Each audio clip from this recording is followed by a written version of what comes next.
आज हम आपको बताएंगे कि आखिर अच्छे लोगों के साथ हमेशा बुरा ही क्यों होता है, जिसका वर्णन भागवत गीता में भगवान कृष्ण ने विस्तार से किया है।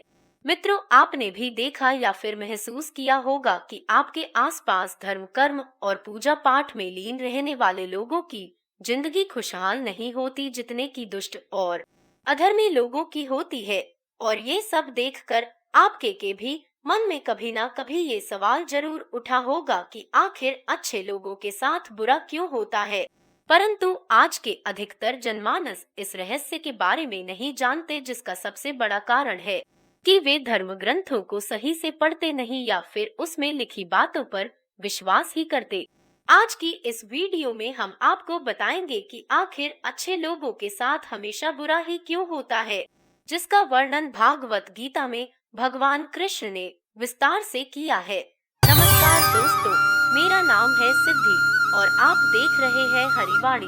धर्म ग्रंथों में भागवत गीता एक ऐसा धर्म ग्रंथ है जिसमें मनुष्य के मन में उठने वाले हर प्रश्नों का हल विस्तार से बताया गया है। भागवत गीता में वर्णित कथा के अनुसार अर्जुन के मन में जब भी कोई दुविधा उत्पन्न होती थी, वो उसके समाधान के लिए श्री कृष्ण के पास पहुंच जाते थे। एक दिन की बात है, अर्जुन भगवान श्री कृष्ण के पास आए, उनसे बोले, हे वासुदेव, मुझे एक दुविधा ने घेर रखा है और इसका समाधान आप ही बता सकते हैं। तब श्री कृष्ण ने अर्जुन से कहा, हे धनंजय, अपने मन की दुविधा विस्तार से बताओ, तब मैं तुम्हें उसका हल बताऊंगा। तब अर्जुन बोले, हे नारायण, कृपया कर मुझे ये बताइए कि अच्छे लोगों के साथ हमेशा बुरा ही क्यों होता है, जबकि बुरे लोग हमेशा खुशहाल दिखते हैं। अर्जुन की मुख से ऐसी बातें सुनकर श्री कृष्ण मुस्कुराते हुए बोले, हे पार्थ, मनुष्य जैसा देखता है या फिर महसूस करता है, वास्तव में वैसा कुछ नहीं होता, बल्कि अज्ञानतावश वह सच्चाई को समझ नहीं पाता। श्री कृष्ण की बातें सुनकर अर्जुन हैरान हो गए और बोले, हे नारायण, आप क्या कहना चाहते हैं, मेरी समझ में नहीं आया। तब श्री कृष्ण बोले, अब मैं तुम्हें एक कथा सुनाता हूँ, जिसे जानने के बाद तुम समझ जाओगे कि हर एक प्राणी को उसके कर्म के हिसाब से ही फल मिलता है, अर्थात जो बुरा कर्म करता है उसे बुरा फल मिलता है और जो अच्छा कर्म करता है उसे अच्छा फल मिलता है। क्योंकि अच्छे कर्म और बुरे कर्म तो मनुष्य पर निर्भर करता है।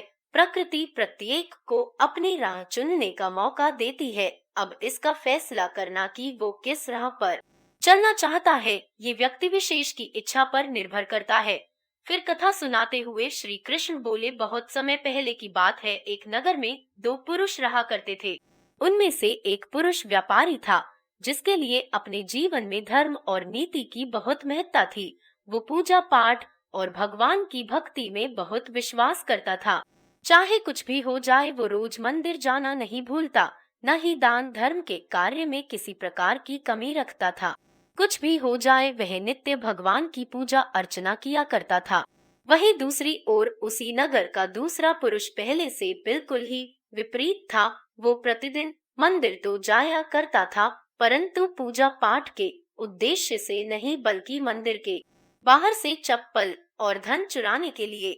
उसे दान धर्म, न्याय नीति किसी से भी कुछ लेना देना नहीं था। इतना ही, वह मंदिर जाकर वहां की हाँ भी चुरा लिया करता था। इसी तरह समय बीतता गया और एक दिन उस नगर में जोर की बारिश हो रही थी, जिसकी वजह से उस दिन नगर के मंदिर में पंडित के अलावा कोई नहीं था। यह बात जब दूसरे पुरुष को पता चली तो उसके मन में ख्याल आया, अभी सही मौका है मंदिर के धन को चुराने का, और वह बारिश में ही मंदिर पहुंच गया। मंदिर पहुंचकर उस बुरे व्यक्ति ने पंडित से नजर बचाते हुए मंदिर में मौजूद सारे धन और जेवरात चुरा लिया और बड़ी प्रसन्नता से वहां से निकल गया। उसी समय धर्म कर्म में विश्वास करने वाला व्यापारी भी मंदिर पहुंचा और भगवान के दर्शन किए, परंतु दुर्भाग्य से मंदिर का पुजारी उस भले व्यापारी को ही चोर समझ बैठे और शोर मचाने लगा। शोर सुनकर मंदिर में लोगों की भीड़ जमा हो गई और सभी लोग उस भले व्यापारी को ही चोर समझ बैठे और उसे अपमानित करने लगे। यह देखकर उस भला व्यक्ति हैरान हो गया और उसे समझ नहीं आ रहा था कि उसके साथ क्या हो रहा है। फिर वह किसी तरह लोगों से बचता हुए उस मंदिर से निकला गया, लेकिन दुर्भाग्य ने उसका साथ वहीं नहीं छोड़ा। मंदिर से बाहर निकलते ही वह एक गाड़ी से टकरा गया और घायल हो गया। फिर वह व्यापारी लंगड़ाते हुए घर को जाने लगा। तभी रास्ते में उसकी मुलाकात उस दुष्ट व्यक्ति से हुई जिसने मंदिर का धन चोरी किया था।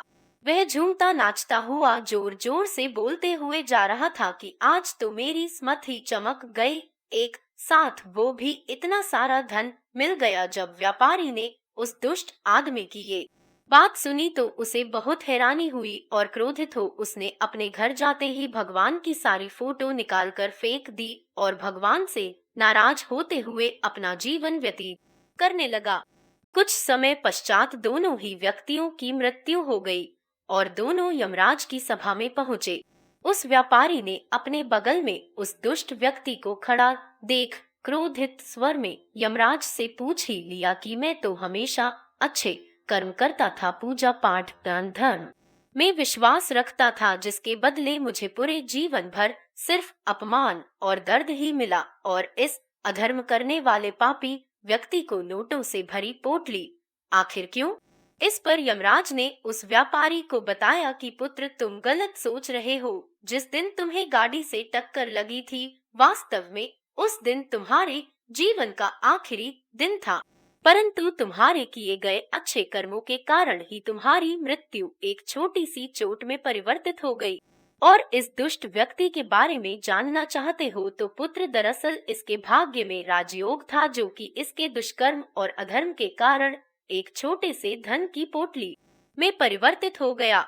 श्री कृष्ण अर्जुन को ये कथा सुनाने के बाद कहते हैं, पार्थ क्या तुम्हें अब तुम्हारे प्रश्न का उत्तर मिल पाया?